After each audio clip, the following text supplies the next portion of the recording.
আমরা জনগণের সরকার, জনগণকে কমফোর্ট দেওয়ার জন্য আমরা আমাদের সমস্ত পরিকল্পনা করব। সুতরাং কেউ যদি এখানে ভীতির সৃষ্টি করতে চায় যে উচ্ছেদ করা হবে ইত্যাদি করা হবে, তারা যেন প্রশাসনের সাথে আগেই যোগাযোগ করে। এখানে কারাগারের একটা স্থাপনা অনেক বছর আগের থেকেই ঝুলে আছে, যেটা চট্টগ্রাম কারাগারকে শিফট করার।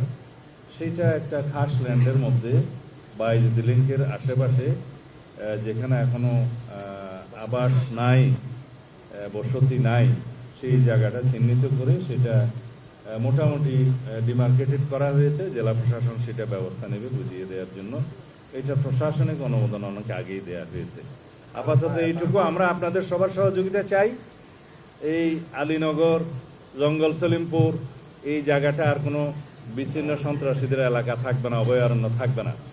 এর আশেপাশে দুইটা পাহাড় টিলা শ্রেণী আছে, একটা হচ্ছে বেতুয়া আর একটা চা বাগান। এই এরিয়াতেও সন্ত্রাসীদের আনাগোনা আছে বলে আমরা জানতে পেরেছি। এখান থেকেও তাদেরকে উচ্ছেদ করা হবে।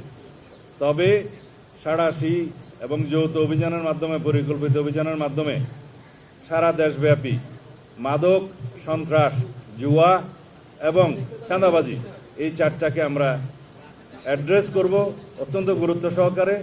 এগুলোকে আমরা নির্মূল করার চেষ্টা করব। তার জন্য আমরা আইনি সংস্কার করছি। কারণ দেখা যায় 1867 সনের জুয়া আইনের মধ্য দিয়ে জুয়াকে নিয়ন্ত্রণ করা যাচ্ছে না।